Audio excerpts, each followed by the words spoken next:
Oi, fala aí pessoal, bom dia, tudo bem aí com vocês? Bom, estamos agora cada um no seu lar, estão cuidando aí da higiene, né? Importante, fundamental nesse momento que a gente está passando, mas vai dar tudo certo. Bom, os nossos trabalhos precisam continuar, né? A gente tem bastante coisa para aprender esse ano ainda e eu estou aqui com o material de vocês, porque eu estou falando com o pessoal do sexto ano. E vou dar uma ajeitada aqui no cabelo. Tá, beleza. Bom, livro do sexto ano, poliedro, material cálice, tá bom? Nós tínhamos começado o capítulo 8 sobre polígonos. E tá aqui,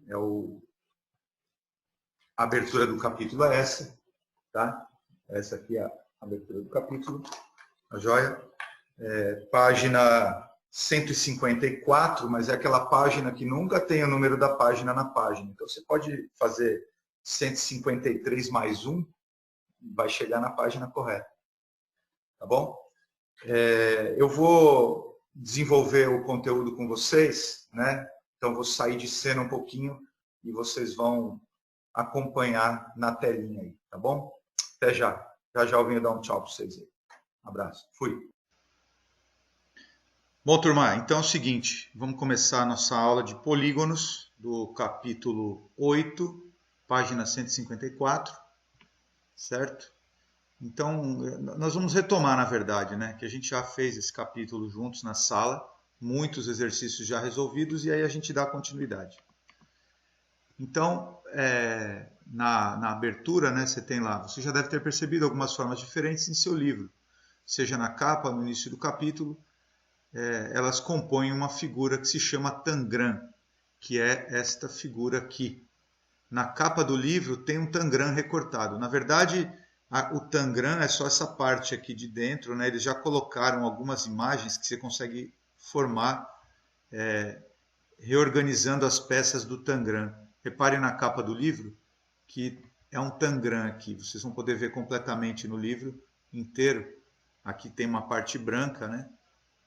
Então você tem um paralelogramo aqui, triângulo, triângulo grande, triângulo maior, e tem um quadrado que forma aqui em cima. Vocês podem na capa do livro de vocês perceber melhor. Tá bom? Então é isso.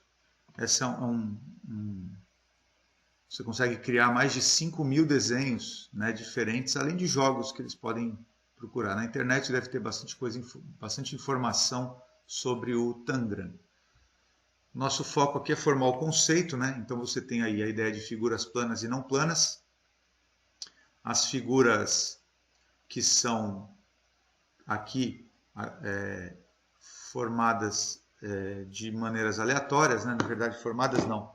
Elas foram distribuídas aleatoriamente. Você pode formar isso em grupos, né? Objetos de escrever, objetos de prender, objetos de cortar, né? Então, tudo na vida a gente consegue classificar, né? Na nossa casa a gente organiza as coisas, precisa aprender a organizar, né? Quando a gente tem objetos diferentes. Eu mesmo tenho um local em que eu coloco meus cubos mágicos, né? Então são elementos são quebra-cabeças. Quando a gente tinha ainda CDs, os CDs eram guardados num outro lugar. A gente tem essa tendência a formar grupos, né? Uma outra maneira de diferenciar os objetos é em relação à geometria, formas planas e não planas. Então aqui a gente tem vários elementos misturados e a gente tem elementos que têm uma forma plana, por exemplo, o livro, o celular, o diamante, ele é formado a partir de cortes planos, né? A caixa também. Então são figuras que têm formas planas. Formas não planas, ovo, bola, cereja, né? As pérolas, né, de um colar, né? Beleza? Então é isso. Não vou ficar lendo muito, né? De vez em quando eu leio um pouquinho, em geral não. Bom, agora o conceito de superfície plana faz parte do nosso dia a dia também. A gente pode elencar alguns exemplos aqui. Por exemplo, a tela da TV, a tela do tablet que eu estou gravando aqui, aquele quadro que está ali atrás, opa, ao contrário, a tela invertida para mim, tem um quadro ali atrás, é uma superfície plana. Só que uma região plana, ela é bidimensional, né? Então, em geometria, sabemos que a definição mais abrangente significa que uma região plana é um recorte do que chamamos de plano, ou seja, um plano formado pela união de infinitos pontos e retas. É uma região plana, um pedaço desse plano. Por exemplo, o tampo de uma mesa é uma superfície infinita. É um pedaço, na verdade, de uma superfície infinita imaginária. Uma região plana apresenta apenas duas dimensões, por isso também pode ser chamada de figura bidimensional, como nos casos a seguir. Coloca aqui um retângulo, um paralelogramo, um losango, um triângulo equilátero e uma forma que tem curvas, mas ela é uma superfície plana. Para verificar uma superfície ela é plana ou não plana, basta imaginar alguns segmentos de reta sobre ela em qualquer direção. Caso isso seja possível, estamos diante de uma superfície plana. Mas se não conseguirmos inserir segmentos de reta em uma superfície qualquer, em qualquer direção, ela é definida como não plana. Um aparelho celular, por exemplo, não é uma figura plana. Apenas a sua tela pode ser classificada dessa forma. Isso deve-se ao fato dela possuir uma espessura que corresponde à sua terceira dimensão. E tendo 3 dimensões, não vai ser uma figura, uma região totalmente plana. Em geografia, aqui nesse texto que vocês podem ler com mais atenção, está se tratando da questão da superfície plana da Terra, que na verdade não é plana, né? Eles falam aqui, por muitos e muitos séculos, a humanidade acreditou que a Terra era uma superfície plana e não um corpo arredondado. Na Grécia Antiga havia a lenda de Atlas, um gigante que segurava o mundo nas costas como castigo. Foi nessa época, aproximadamente no século V a.C., que foram desenvolvidas as primeiras ideias para provar que a Terra não é plana. Ao observarem, por exemplo, um navio se afastando, alguns pensadores perceberam que, com cerca de 10 quilômetros de distância, a parte do casco já não era mais visível e concluíram que era por conta da curvatura da Terra. Por volta de 350 a.C., Aristóteles formulou uma série de provas de que a Terra era esférica, mostrando inclusive um cálculo do tamanho do nosso planeta. Mesmo assim, até o século XVI, a grande maioria das pessoas ainda não acreditava nessa ideia, pois imaginavam que a Terra fosse redonda. Quem estivesse de ponta cabeças caía. Caía para onde? Né? Esse problema só foi solucionado com a viagem de Fernão de Magalhães pela Terra em 1522. Bom, a questão da esfericidade da Terra, ultimamente surgiu aí um grupo de pessoas, né, um grupo grande, que com base em teorias meio toscas considera que a Terra é plana, né? A gente pode, aqui em São Sebastião mesmo, verificar isso no Guaicá. Quando a gente chega no alto do Guaicá, lá perto onde é a caixa d'água, lá no alto do Guaicá, né? Você sobe a reta de Bariqueçaba, faz a serrinha, chegando lá, num dia com um horizonte bem limpo, você vai observar a ilha de Alcatraz. Se tiver um celular e conseguir um zoom de aproximação legal, você consegue tirar uma foto da ilha de Alcatraz. Na verdade é um arquipélago, tem mais de uma ilhazinha ali, e você vai observar essas ilhotinhas que tem ao redor dela. Legal, aí você tirou essas fotos, registra isso, desce, né, vai no Guaicá na posição em que você gosta mais, Cap d'Antibes, no centro ali nos Bombeiros, ou no cantão lá onde o pessoal surfa, que as ondas são melhores, e você observa novamente a ilha de Alcatrazes, né, a principal e as outras em volta, e tira uma foto novamente, né, e você vai perceber uma diferença bem interessante, que quando você está no nível do mar, as ilhotinhas nas laterais, elas diminuem de tamanho. Por causa da curvatura da Terra, é como se elas tivessem ficado um pouco atrás do mar. Né? O mar também acompanha essa curvatura, né? Ele fica como se fosse uma curva de água. É incrível isso. E é bem visível isso, é bem notável, tá bom? Então é isso, vamos seguindo aqui com a matéria. Opa, não é desse lado que eu vou seguir descendo o mouse, então a tela sobe. Vamos lá, polígonos. Polígonos, para organizar o trânsito de uma cidade, prevenir acidentes, é indispensável que haja sinalização adequada. Essa sinalização sempre utiliza formas geométricas, como um quadrado aqui, né? A gente tem aqui um quadrado, a gente tem um triângulo equilátero, na placa de atenção, preferencial à frente, pista escorregadia. A placa pare, né? Ela vai ter um formato aí de octógono, e a placa indicando para São Paulo apenas uma seta, né? Um pentágono não regular. Enfim, algumas características para a definição de polígono. Os polígonos são figuras planas e fechadas. Então veja aqui um polígono e aqui uma figura formada por segmentos de reta, que é uma curva aberta. São delimitados por segmentos de reta, então eu não posso ter curva. Então aqui, apesar de ser fechado, não é um polígono, né? Você tem que ter segmentos de reta, como nessa estrela formada aqui. E apresentam dois segmentos de reta que se interceptam somente nas extremidades. Então, por exemplo, aqui é um segmento de reta, que começa aqui, termina aqui, e aqui é um outro segmento de reta, que começa aqui e termina aqui. Mais um segmento de reta, fechou uma espécie de triângulo, mas está sobrando reta para cá e para cá. Por isso não é um polígono. O polígono ele tem as interseções bem em cima dos seus vértices. Uma forma interessante, eu vou poder fazer isso aqui agora, com cores. Vou utilizar um vermelho bonitão aqui, num tamanho não tão largo. Veja que é um segmento, certo? Observe só um segmento aqui. Aqui você tem um outro segmento, que passa mais ou menos por aqui. Aqui temos um outro segmento de reta. Aliás, o segmento é o lado do polígono, né? Eu tenho uma reta suporte, que eu estou colocando um trechinho a mais de cada uma delas. E quando eu traço isso aqui, vocês observam que os cruzamentos dessas retas suportes, elas acontecem nas extremidades. Então a região interna do polígono fica bem intacta, né? O polígono fica bem definido aqui. Legal? Então é isso.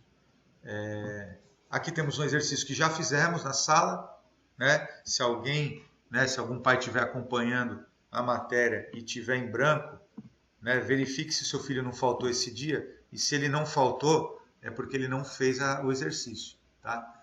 Nas figuras a seguir, indique quais são polígonos e explique por que as outras não são. Então, a gente tem aqui curvas aqui, né? Curvas indicam que não são polígonos. Então aqui é não, certo? Já está feito isso aí. Aqui, todos os segmentos de reta bonitinhos. Então isso aqui é um polígono. Beleza? Aqui tá ok, polígono. Aqui também polígono, né? Os segmentos de reta e as suas retas suportes, elas não passam pela região interna do polígono, certo?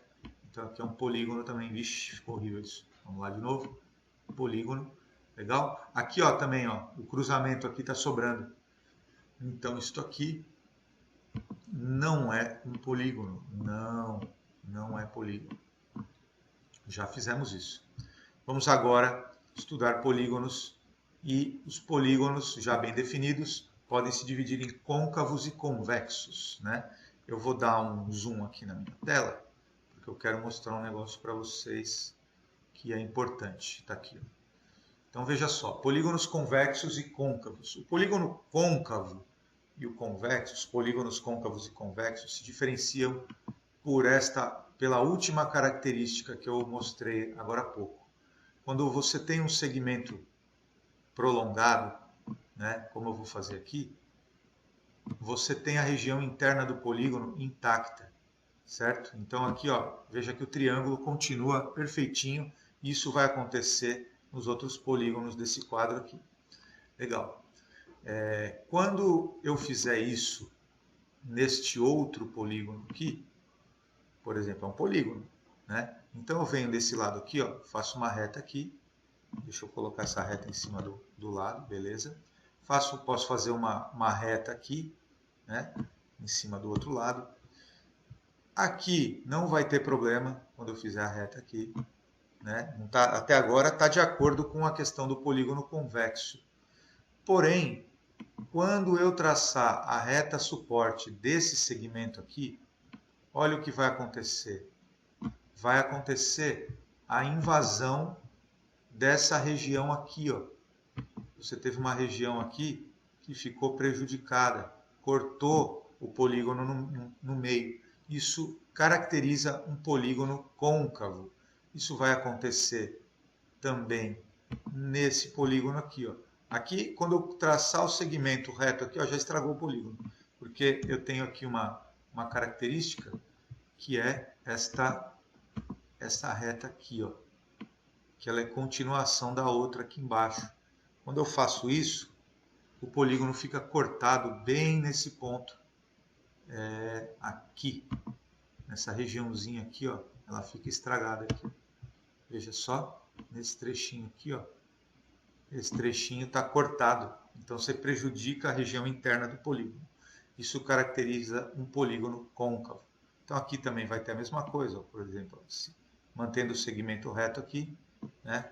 Vou fazer com reta mesmo, fica mais bonito. Eu tenho aqui uma reta. Quando essa reta cortar, prolongar esse segmento, vai estragar a região interna. Isto é um côncavo. O nosso estudo maior sempre será com os polígonos convexos. São esses os polígonos dos quais a gente vai dar maior importância e vai estudar toda a geometria nossa. Tá bom? Continuando, estamos aí a 15 minutos de aula. Uma atividadezinha, né? A partir da observação dos polígonos interiores, identifique que diferencia os polígonos côncavos de um convexo, explique sua resposta. Isto acho que já fizemos. Se não fizermos, podem fazer, né? Quem tiver dúvida depois me pergunta, mas eu acabei de explicar. Espelhos convexos, né? Um espelho côncavo e convexo não se aplica apenas a polígonos, né? O conceito de côncavo e convexo não se aplica apenas a polígonos. Ao entrar em um ônibus ou em alguns estabelecimentos, supermercados, podemos nos deparar com espelhos, como mostrado na imagem. Esse espelho aqui, ele vai produzir uma imagem ampla, né? Não muito bem definida, mas você consegue ter uma dimensão, saber que se vai ter alguma movimentação de carro que está chegando, alguma coisa assim, através desse espelho aqui. Ele é chamado de espelho convexo e permite aumentar o campo de visão. Esse tipo de espelho também é utilizado nos retrovisores dos carros. E sempre tem a advertência de que o objeto em questão que você está observando não está tão perto, não está tão longe quanto você imagina. Temos aqui classificação, né? Dá uma conferida no livro das crianças aí se já não está feito. Eu confesso que não me lembro exatamente esse aí se já tinha feito. Acredito que sim, tá? Elementos do polígono. Então, o polígono ele é formado por elementos, são segmentos de reta, e os elementos são vértices, que são denominados com letras maiúsculas, são os pontos A, B, C, D e E, no caso desse pentágono. Os lados são denominados por segmentos. Então, o segmento AB está aqui representado com um tracinho em cima, que é um segmento. AB, BC, CD e D. Os vértices já falei. A partir daí você traça o polígono. Você tem as diagonais, que são os segmentos que ligam vértices, exceto os lados, né?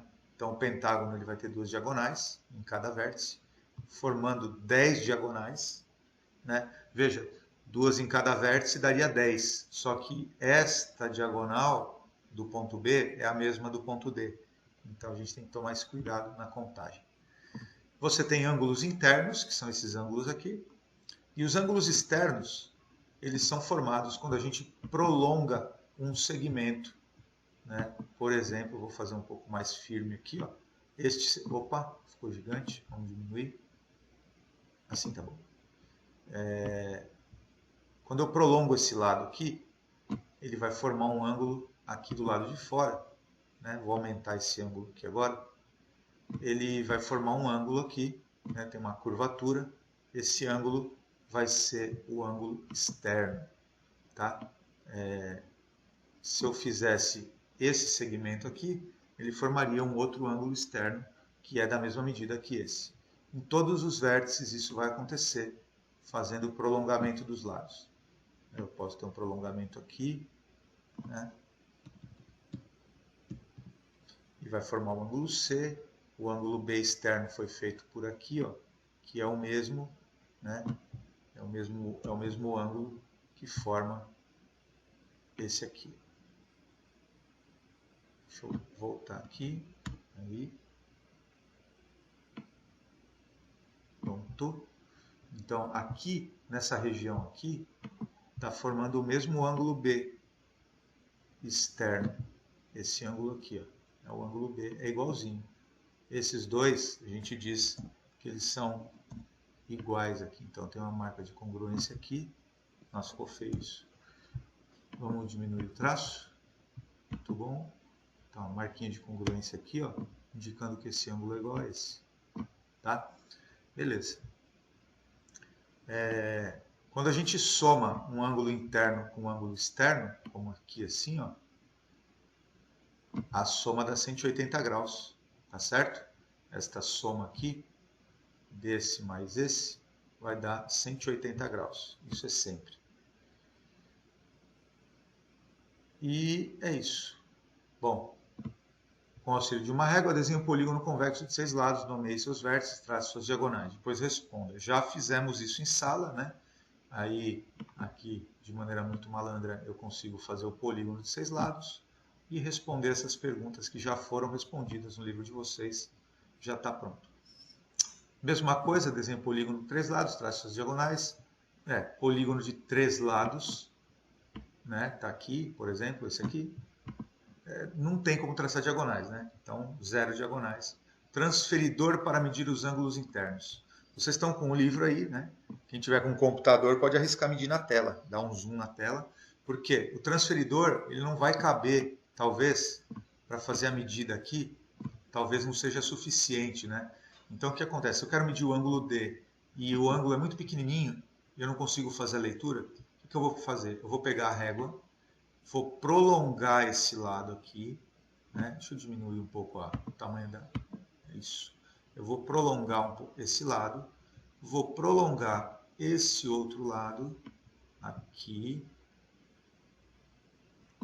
E aí, com esses lados prolongados, eu consigo fazer a leitura do transferidor. Quando eu coloco o transferidor aqui, eu consigo fazer a leitura, já que eu não consigo medir quando é pequenininho assim, né? Às vezes a medida do transferidor está aqui em cima, você tem que fazer a olho, não dá, não pode ser.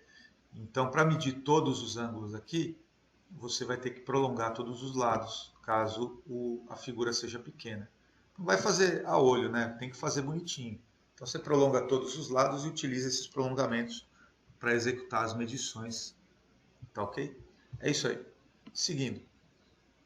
Sem usar transferidor, determine as medidas dos ângulos externos do polígono do exercício anterior. Então, você já mediu internamente aqui, né, os valores. Então, eu não sei quanto mede esse, estou sem o resultado aqui. Ele quer que você descubra quanto mede o outro externo, no exercício 11. Só que aí você não precisa medir, né? Porque você tem que ver só quanto falta para 180, ó, porque a soma dos dois dá 180. Beleza? Tá bom. Vamos entrar agora em nomenclatura. Nomenclatura, vocês já sabem, né? Varia de acordo com a quantidade de lados. Você tem triângulo, quadrilátero. A palavra quadrilátero ela é uma palavra de origem latina. Então, por isso que a palavra quadrilátero é a única que destoa de todos os outros que levam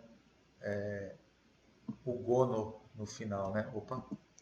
Então, tem triângulo, quadrilátero, pentágono, hexágono, e por aí vai, dependendo da quantidade de lados, octógono, né? Lembrar do polvo, né? Octópode, eneágono, decágono, dodecágono. Se fosse o de 11, seria um decágono. Passei na sala de aula isso para eles já. Então, como eu disse, já estamos revisando uma aula. Temos já 20 minutos de aula. Seguindo, então, aqui um exercício para nomear. Né? Já fizemos também. Confiram aí, quem não fez pode fazer. Polígonos regulares. Os polígonos regulares, eles são polígonos que têm mesmo tamanho de lado e mesmo valor de ângulo interno. Se vocês forem medir, vocês vão verificar que as medidas são iguais. Tá?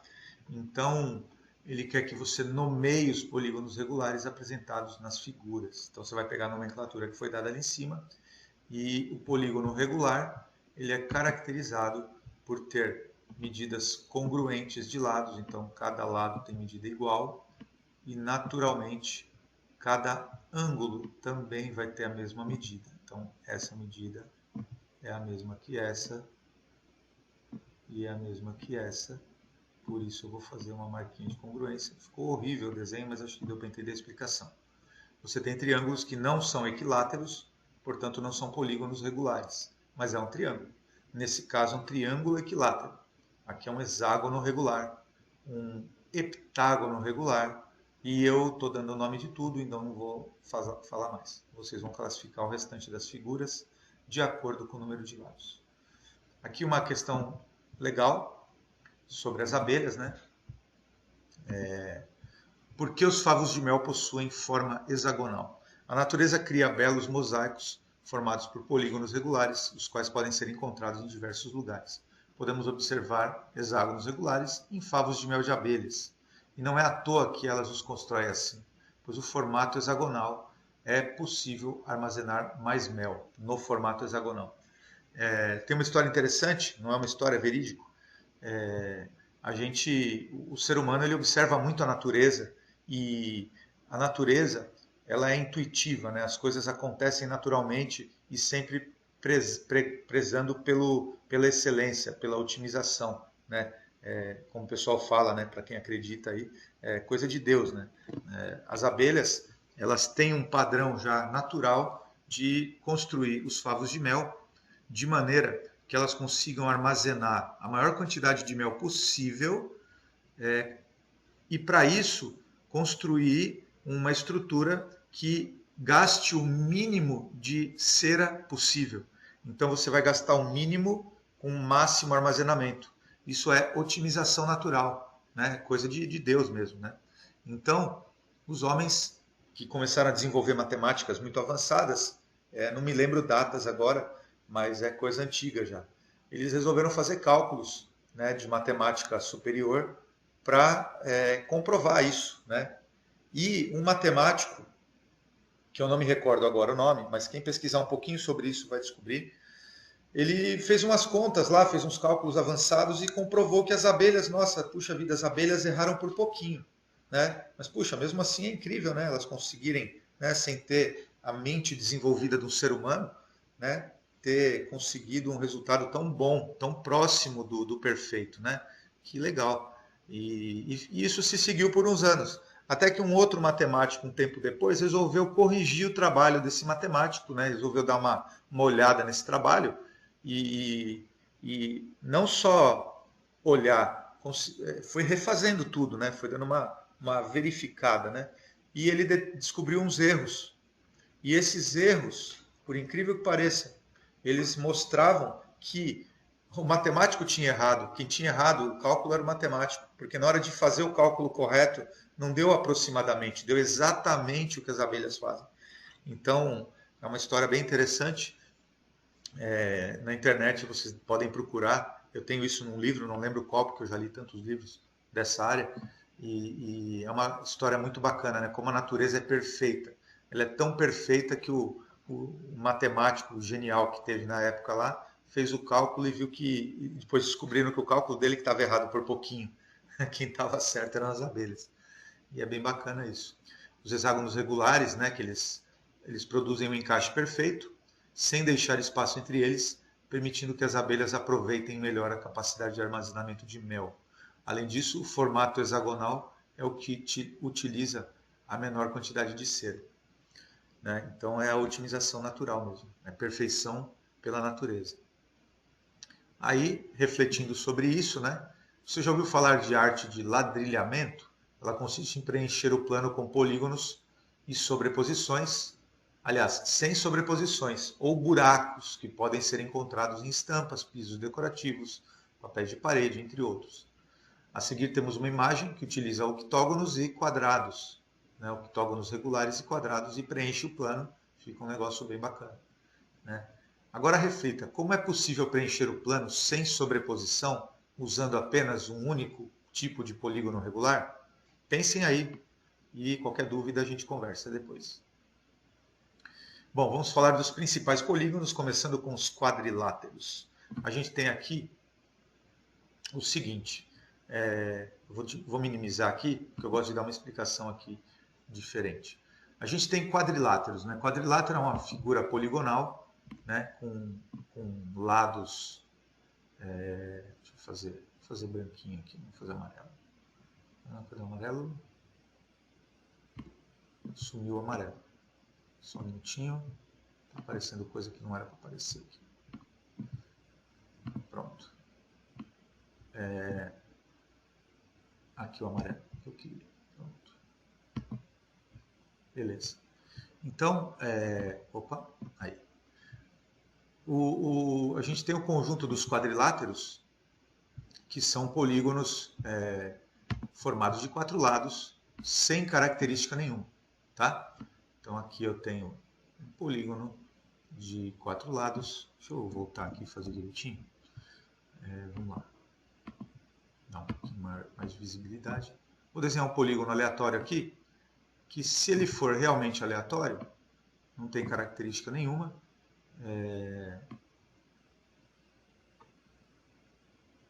Pronto. Temos aqui um quadrilátero pura e simplesmente. Quadrilátero. Estou evitando de escrever porque demora muito, né? Quadriláteros. Os quadriláteros são polígonos sem uma característica a não ser ter 4 lados, né? Beleza. À medida que esse quadrilátero apresenta alguma característica especial, ele muda de nome, que é o caso do trapézio, que a gente tem no livro aí. O trapézio ele tem um par de lados paralelos, né? Então você tem então uma primeira característica, que é ter um par de lados paralelos. E isso aí vai caracterizar aquilo que é chamado de trapézio. Trapézio. Estão ouvindo a batida do meu teclado, eu sou um cara delicado. Beleza. Já vou falar dos tipos de trapézio. Uma outra característica que pode acontecer num quadrilátero é ele ter 2 pares de lados paralelos. 2 pares de lados paralelos, naturalmente, né, eles têm que ser opostos, né?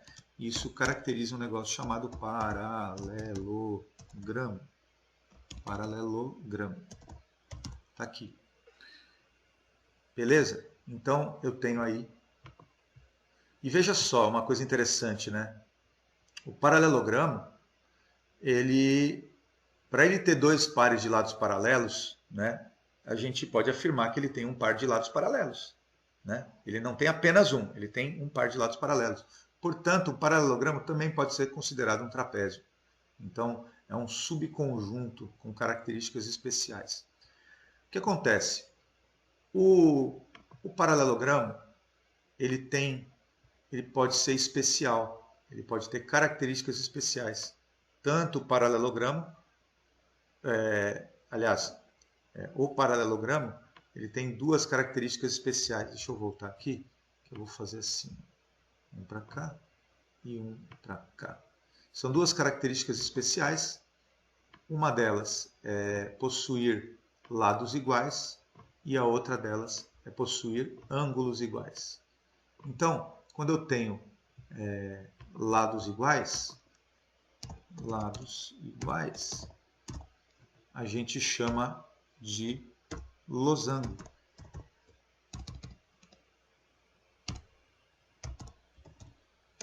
Então, o losango tem lados iguais. Quando você tem ângulos iguais, a palavra correta é congruentes, né?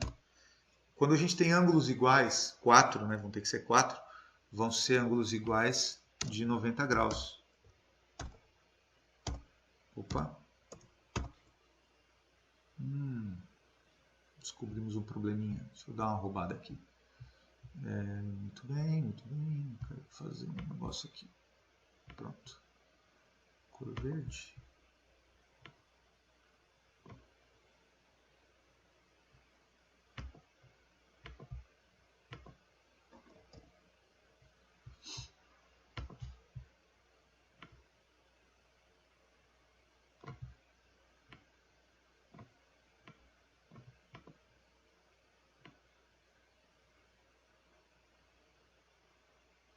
Que dificuldade, né? Fazer uma bolinha.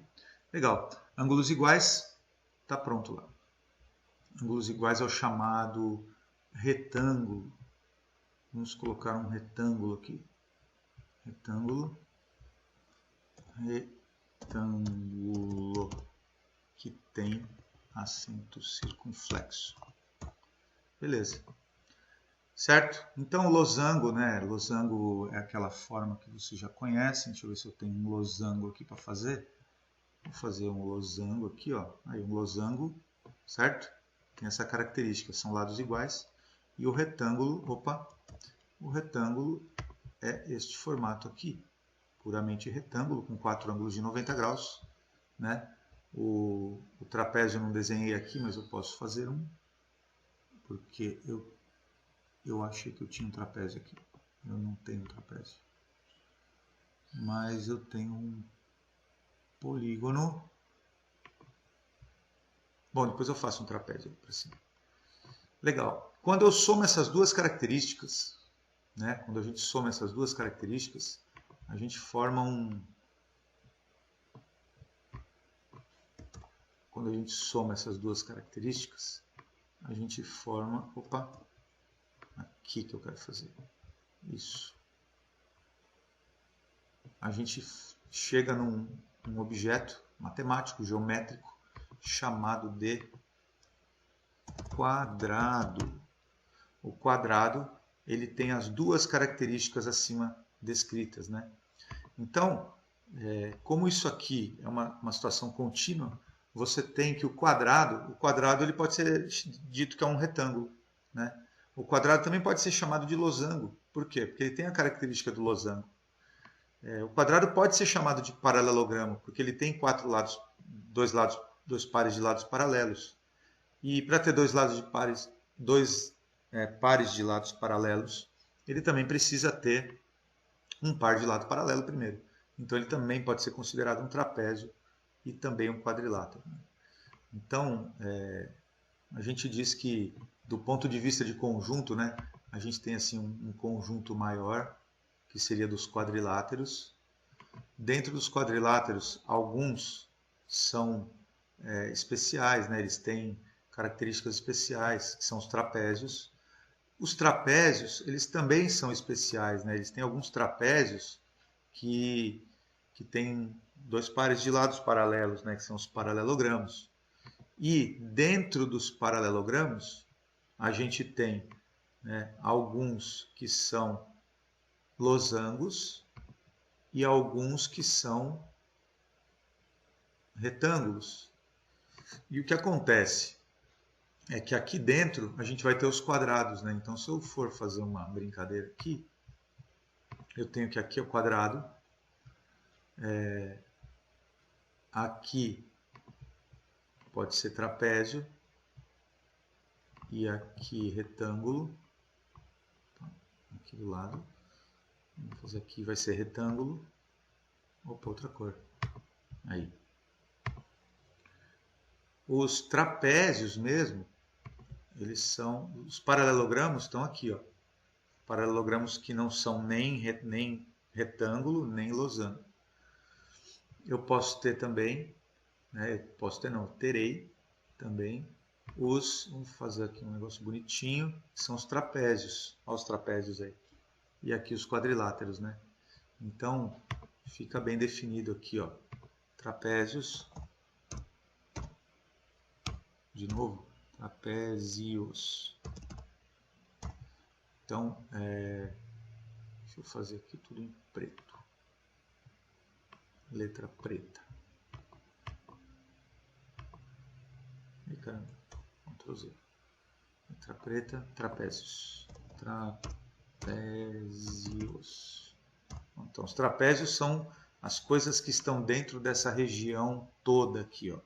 Então, tudo isso aqui é trapézio, tá? Pode ser chamado. Aqui são os quadriláteros, de maneira geral. Quadriláteros. Né? Quadrilátero é tudo que está dentro dessa linha amarela. Tudo que está dentro dessa linha aqui, amarela menor, são trapézios. Aqui são paralelogramos. Paralelogramos. Os paralelogramos, eles ficam dentro dessa região amarela menor aqui, que está de vermelho, né? Mas tudo que está aqui dentro é paralelogramo.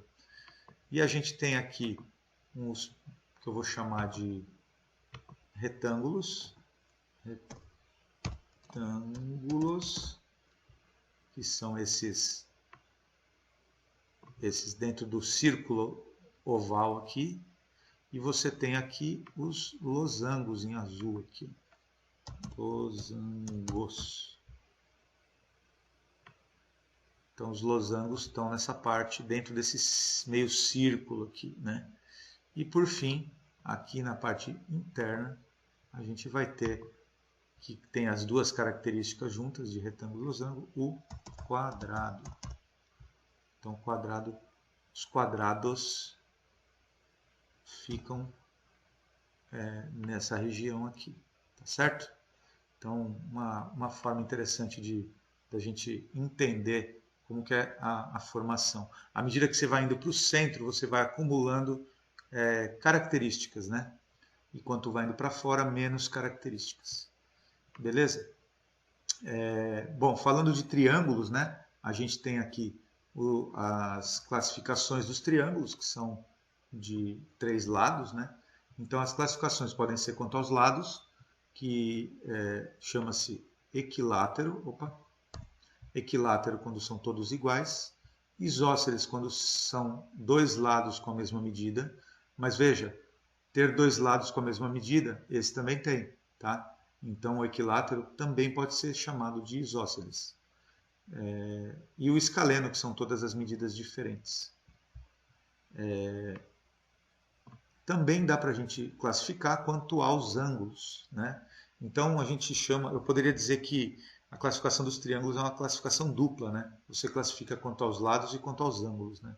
Então você tem um acutângulo, que são ângulos agudos, menores do que 90, um obtusângulo, que são ângulos maiores do que 90, e o triângulo retângulo, vou repetir que eu falei besteira, né? O triângulo obtusângulo tem um ângulo maior que 90, que é esse ângulo aqui. A gente sabe que a soma dos ângulos internos no triângulo é 180 graus. E no triângulo retângulo você tem um ângulo de 90 graus.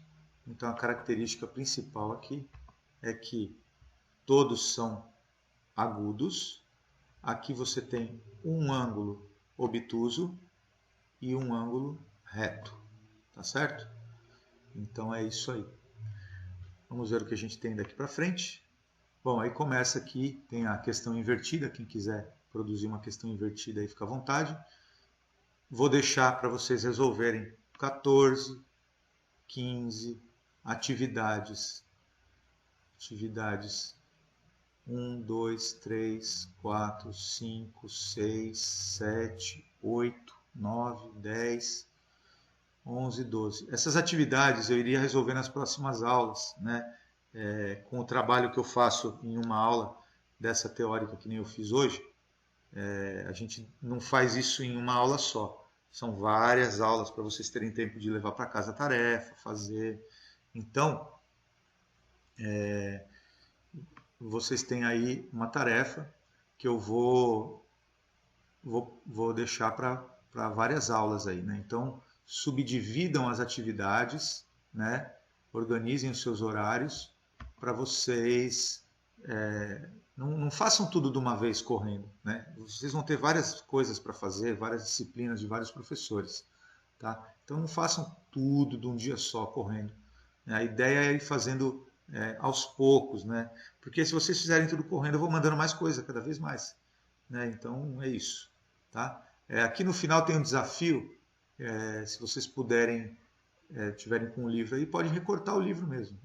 Tira essa capa, né? Tem inclusive a setinha aqui, ó. indicando que você vai recortar aqui na lateral, passa a tesoura aqui, e depois recorta e produz esse triângulo aí do Henry Dudeney, né, para ver o que acontece, tá bom? Então é isso aí, pessoal. Eu vou me preparando para me despedir.